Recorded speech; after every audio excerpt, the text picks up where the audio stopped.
Welcome to Fractured Chaos. You know what's funny? When I was little, my mama used to tell me, "Lisa, you better learn to appreciate what you got before it's gone." Shoulda listened to my mama. But hey, that's me. Always thinking I deserve more than what I got. Always chasing the next best thing. Before I continue, drop a comment to let me know where you're watching from, and give this video a like to show your support. Now, let me tell y'all what happened. 3 months ago, I was planning my dream wedding with Tommy. Today, I'm sitting in this empty apartment, drinking wine straight from the bottle, while he's on his honeymoon with someone else. Someone who ain't me. But let me tell you something. That ring on her finger, it was supposed to be mine. And the reason it ain't, because I expected too much. And now I'm single. Oh, and that text I just got, it's from Tommy's cousin. Apparently, Tommy knew he was gonna leave me 6 months before he actually did. He had it all planned out, and I never saw it coming. You ever meet someone and just know they'd do anything for you? That was Tommy. We met at my girl Shanice's birthday party. He wasn't even supposed to be there. Just filled in last minute when his boy couldn't make it. Fate, right? Tommy was different. Quiet, steady.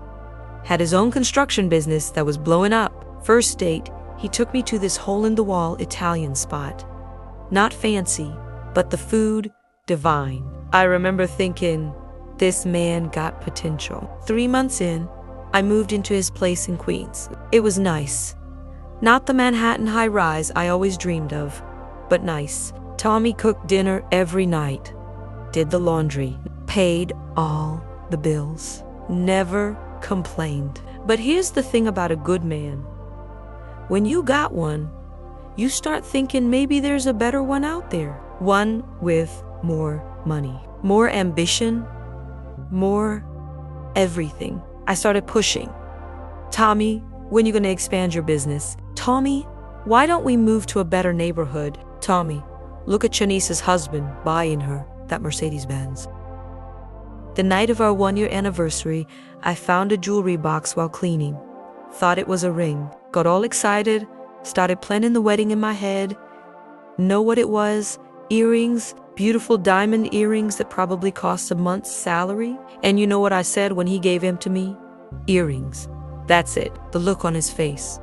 I'll never forget it. But what I didn't know then, he actually did have a ring. He just put it back in his drawer after hearing that. I found the receipt months later, so there I was, ungrateful and blind to what I had. Tommy's business was doing well, but I wanted more. Started using his credit cards. Just small stuff at first. Shoes, bags, spa days with the girls. Then I got bold. Booked us a vacation to Miami. First class, 5-star hotel. Didn't even tell him until the week before. Surprise, baby. We deserve this. He didn't say nothing, just nodded and went along with it. Tommy always went along with what I wanted. That should have been my first warning sign. In Miami, I spent $5 grand on clothes, another $3 on this Versace bag. Posted it all over Instagram, living my best life with my man. Meanwhile, Tommy was quieter than usual, always on his phone. I assumed he was just stressed about work. One night, I went through his phone while he was in the shower. Found texts to someone named Melissa. Lots of texts. Thought I caught him cheating, so I confronted him. Turns out, Melissa was his financial advisor, and they were discussing how he could manage the debt I was piling up without ruining his business. I should have felt ashamed. Instead, I felt entitled. If you can't handle a woman with expensive taste, maybe you need to work harder. That night, he slept on the couch, and what I didn't know, he'd already started looking at apartments for me to move into. Alone. But here's the real kicker. While I was maxing out his cards, Tommy was selling his prized vintage car collection to keep up with my spending. Cars he'd been collecting since he was 16. I didn't even know they meant that much to him. Back in New York, things got worse. I quit my job at the salon. A woman like me shouldn't have to work, I told him. Meanwhile, Tommy was pulling 16-hour days. I redecorated the whole apartment without asking, threw out his favorite recliner, told his boys they couldn't come over for game nights no more because they made too much noise. One night, Tommy came home late. I went off on him, accusing him of cheating, threw a vase at the wall, screamed till the neighbors called the cops. Tommy just stood there, watching me with this look. Not anger, not even disappointment, just certainty, like he'd finally made a decision. The next day, everything seemed normal. He kissed me goodbye, said he loved me, went to work, except he didn't go to work. He went to the bank, took his name off our joint accounts, went to his mama's house, packed up all the family heirlooms I didn't even know he'd been storing there, things I would have probably sold if I'd known about them. And then, this is the part that still messes with me. He went and had lunch with my mama. My own mama, told her his plans, asked for her blessing to end things with me, and my mama, she gave it to him. Said she'd always known I'd lose a good man by being too much. When he came home that night, I was waiting with lingerie and champagne. Thought I'd smooth things over the way I always did. But instead of coming to bed, he handed me an envelope. Inside was a check for first and last month's rent on an apartment, keys, and a note that just said, "I'll always care about you, Lisa, but I can't build a future with someone who sees me as an ATM machine." I laughed. Thought it was a joke. Told him to stop playing. That's when he showed me his phone. A video of me drunk at my girl's party the week before, bragging about how I had Tommy wrapped around my finger, how I was gonna get him to buy me a new car next, how he was too stupid to see I was just using him till someone better came along. Someone had sent it to him anonymously. Later found out it was my so-called best friend, Shanice. Guess she was tired of hearing me talk down on my man too. He left that night, blocked me everywhere, changed the locks on our apartment, which turned out to be in his name only. I had 30 days to find a new place. I called his mama crying. She hung up on me. Called his boys. They laughed and said they'd been telling him to leave me for months. For the first time in my life, I was truly alone. No man to bail me out. No credit cards to max. Just me and the consequences of my actions. I moved into that little apartment he'd rented for me. Started doing hair again to pay the bills. Thought about calling him every day, but my pride wouldn't let me. 2 months after we broke up, I saw him at Whole Foods with this woman. Plain Jane type, teacher or librarian looking, nothing special. But the way he looked at her, he never looked at me like that, ever. I followed them to the parking lot, watched him open her car door, kiss her forehead, genuine happiness on his face. So I did what any rational ex would do. I keyed her a car right there in broad daylight, scratched his mind across the hood. Big mistake. Turns out Plain Jane was a lawyer, and Whole Foods got cameras everywhere. I got arrested, spent a night in jail before my cousin bailed me out. The restraining order came a week later, but that wasn't even the worst part. The worst part was finding out through social media that Tommy had proposed to her. After only 2 months, with a ring way bigger than anything he ever showed me, and then I got a video sent to my phone.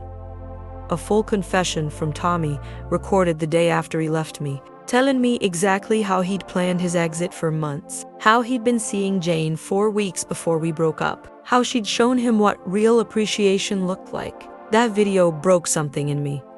I went wild, started calling his clients, telling them lies about his business, created fake reviews online, even showed up at his office once, causing a scene. Result, I got hit with another restraining order and a cease and desist letter. One more incident, and I'd be facing serious charges. Rock bottom came when my mama refused to let me come to Sunday dinner. Said I needed to learn some humility before I could sit at her table again. That night, drunk and desperate, I did the unthinkable. I broke into our old apartment, just wanted to feel close to what we had. maybe take some things he owed me. But when I got there, it was empty. Completely cleared out. Not a trace of our life together remained. Just bare walls and floors. And there, in the middle of what used to be our living room, was a single red envelope. Inside was an invitation to Tommy and Jane's wedding, with a handwritten note. I know you'll find a way in here eventually.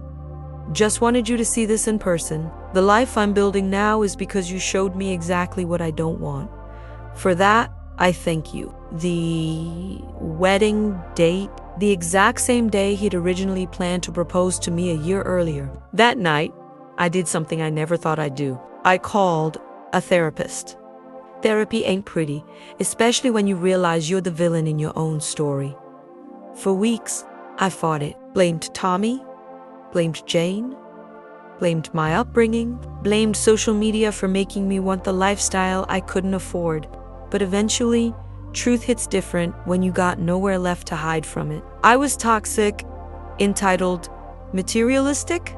I'd treated the best men I ever had like an ATM with benefits. And the worst part, I never even loved him. I loved what he could do for me. 6 weeks into therapy, I wrote Tommy a letter. No excuses, no blame, just an apology.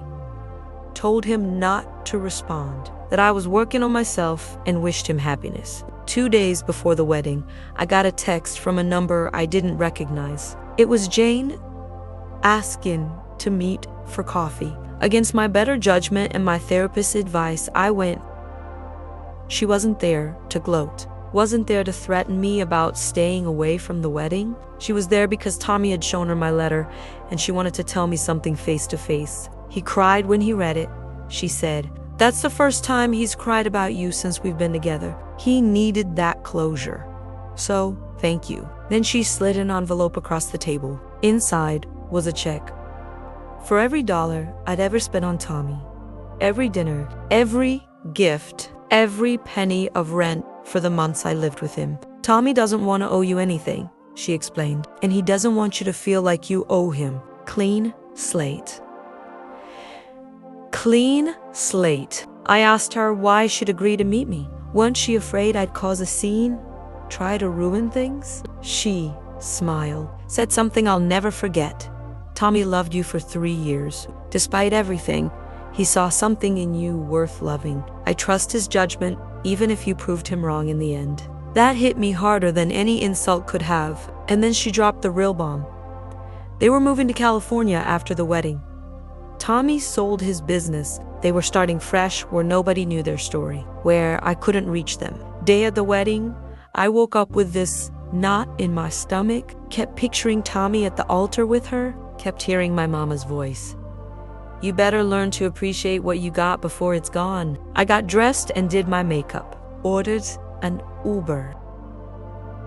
The driver asked where I was headed. Before I could stop myself, I gave him the address of the venue. Told myself I just wanted to see from a distance.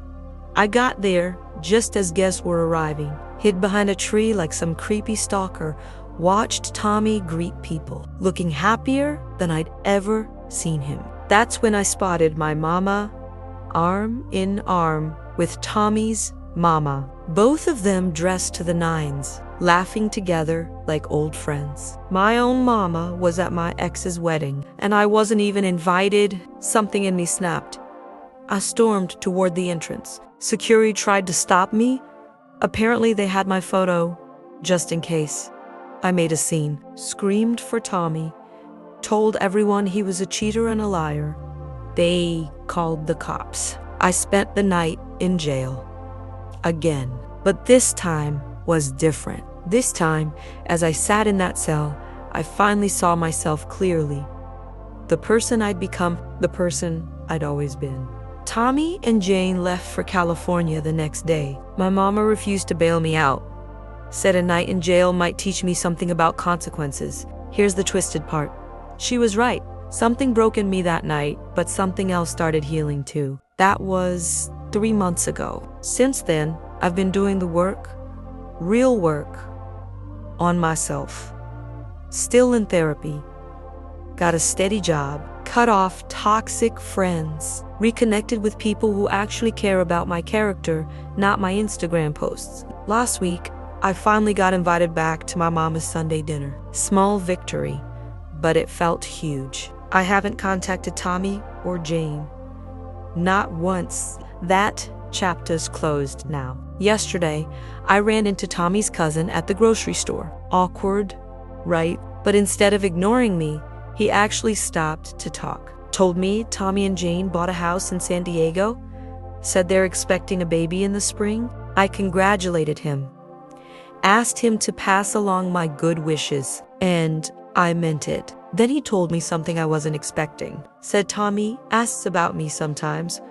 Wants to know if I'm okay. Said he was worried when he heard I'd spent the night in jail after the wedding. Even after everything I put him through, Tommy still cares if I'm okay. That's the kind of man I lost. As I'm sitting here now, I finally understand what my mama meant all those years ago. Appreciation isn't just saying thank you when someone does something nice. It's seeing someone's true value. Their worth beyond what they can do for you. I expected too much from Tommy.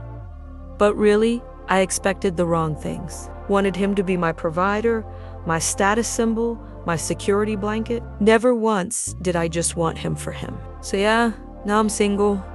No man, no sugar daddy, no one to bail me out or buy me things. Just me, learning how to appreciate what I have before it's gone, including myself. Oh, and that text I just got, it's from Jane.